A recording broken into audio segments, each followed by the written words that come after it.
We've learned a lot over the last 13 years as the Minimalist. We've formed a lot of rules in our own lives. And I thought maybe we could talk about our 5 favorite minimalist rules that we've come up with. Okay. Now, 16 of them are in our free minimalist rule book, which people can download over at theminimalists.com. It's completely free. And then we've made up a bunch of other rules along the way on our YouTube channel and other places that people can check out. But of all of the rules, which, by the way, they're not really rules, they're just boundaries. They're completely elastic. They're adjustable to your life. Ryan, I'm wondering, what is your favorite of all of these lessons we've learned over the last 13 years? Yeah, spontaneous combustion, for sure. Mainly because of how the story came about, but it is such a simple rule. I mean, just looking at anything. The spontaneously combusted, would I replace it? It's like, it just put things into perspective really quickly. I did this in Ireland with someone who was talking about having a storage unit and how much they spent on it and da-da-da-da. This was just like a random person. And I didn't even tell them about, the minimalist or anything. But I was like, if that stuff spontaneously combusted, how would you feel? They were like, oh, I feel so relieved. And they were like, I needed that. I'm like, yeah. Yeah. It's a very simple, very quick to the point rule. And the fascinating thing about that rule, and I had it first on my list as well, because I use it all the time with friends. Because, like with closets, especially people go in their closet, if those clothes spontaneously combusted, would you replace all of them? Well, God, no, that would be awful. Why would I do that? Okay, why would I hold on to them, right? And I would say the same thing is true. We would talk about some heavy things today, even with our relationship, Ryan. Yeah. No, if our relationship spontaneously combusted, I would not replace it with the old version. I would replace it with this new version of our relationship. Yeah. And that's always what we're asking with a rule like that is, if something spontaneously combusted, if your career spontaneously combusted, you were laid off, would you go back and get the same exact career?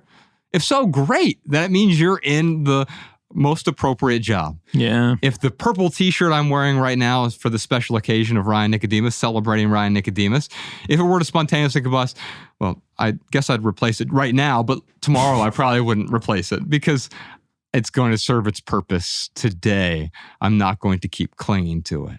I think that's what that rule really highlights. Any of these rules, the more you can apply them to non-physical things, that's really where the value is with these rules. Yes. It's sneaky because it deals with the physical things, but it's just the start. Yeah, man. What's your second favorite? 2020 rule. Yeah, that was just that's pretty mind-boggling because it was just something we came up with, and it's really worked so well. Yeah, we call it the just in case rule. Yeah. Anything you're holding on to just in case, you can replace for less than $20 in less than 20 minutes from wherever you are. And that has given me permission to let go of tens of thousands of just in case items. Yeah. And the cool thing is you never have to use it. I think we invented that rule 12 years ago, and between the two of us, we've used it 5 times. So it's cost us what, maybe $100. Who wouldn't pay $100 to get rid of tens of thousands of items that are just getting in the way? Yeah. But that rule also applies to what? I'm holding on to this career just in case. I'm holding on to this relationship transactionally just in case. What are you holding on to just in case that you'd feel freer if you just let it go? Yeah. Here's another one for you. The seasonality rule. That was my third one too. Oh, was it? Yeah. Oh, wow. We also call it the 90-90 rule. Are yours in this order as well? Yeah. Oh, that's great, man. And so the 90-90 rule for me is like, okay, have I worn this shirt in the last 90 days? Will I wear it in the next 90 days? And if not, I give myself permission to let go. But that seasonality rule can be expanded to whatever. It could be the 1 year rule. You can apply it to anything. If you own a chainsaw, if you own a couch, or you own a chair, or you own a blender, whatever it is, have I used it in the last 90 days? Will I use it in the next 90 days? If the answer is no to both, let it go. But what about the seasons of our relationships as well? We were just reading from Necessary Endings, from Dr. Henry Cloud. And in here, he talks about the seasons. A season ends so a new season can begin. Guess what happens if you don't end a season, though? You hold on to something that isn't serving you anymore. Something that did serve you is now this burden. You keep holding on.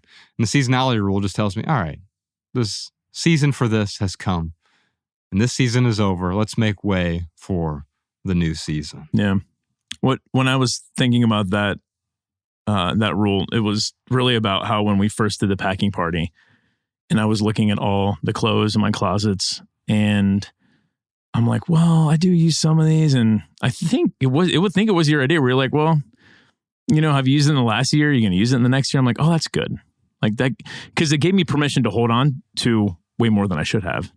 But that made me feel good, right? Because I could hold on to a bunch of stuff. But it also gave me permission to let go of so much. Yeah, it was a start. The 1 year was a great starting point. Yeah. And you realize maybe 90 days is more appropriate. Yeah, now I'm like, a year is way too much for me. Yeah. And even for me now, I'm close to 30 days on most of my clothes.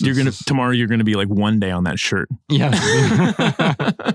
This is getting donated immediately after this podcast. Have I worn this yesterday? Yes. Well, will I wear it tomorrow? No. Another rule that really stood out to me is this one has helped me with impulse so much, the wait for it rule. We also call it the 30-30 rule. It's easier now than ever to act on impulse. It's okay to wait as well. And so this originally started because being at the checkout line at the grocery store, I'll just grab this pack of gum or this candy bar or whatever, something that I know intellectually is unhealthy for me, but in the moment I feel the impulse, I might as well, I'm just right here. Yeah. And so what I've done now, because purchasing is so ubiquitous, one-click purchases, I can get it right now. I can get it delivered same day. Well, in Montana, it'll be the next day or 2 days later, but you get the point. Talk about creating friction. Yeah. And so that's exactly what you do, because you think about absolute convenience removes all friction. What happens when you remove all friction? You lose traction. When you've lost traction, you begin to careen. It's like an ice skating ring. And I don't know how to skate very well with impulse. And so what you're learning to do by adding a little bit of friction is you're skating with the impulse. You might want the thing 30 hours from now, but if you postpone it, there's a good chance you might not want it as well. Put some distance between me and the impulse, and all of a sudden, that thing is less enticing 30 hours later. And I think that's true with career decisions. Let me sleep on it for a night. It's with relationships. Oh, wow. Why did I even think about getting into this relationship? Do I want to get into another relationship right now? Maybe I'll wait for it. And I think that's where the wait for it rule applies to our lives outside of material possessions. Oh man, Professor Sean, get ready to write this down for a minimal maxim. This is good. Absolute compulsivity results in absolute misery. Yes. And in the moment, it doesn't. Because we are here to gratify our pleasures. And that's why it leads to misery, because it's such a little ruse that we fall for. Yes. Yeah. These micro indiscretions that in the moment don't make us miserable, but they always lead to misery. If it's just yes, yes, yes, yes, yes to each impulse, guess what happens? We end up at this dead end of misery. And it's really hard to turn around then at that point. And we often swing the pendulum all the way over. We become ascetics, and then we shun all pleasure. And that also can lead to misery. Yeah. But if we're doing desire and pleasure intentionally by waiting for it, is this kind of pleasure appropriate for me? Is this purchase appropriate for me? Is this relationship appropriate for me?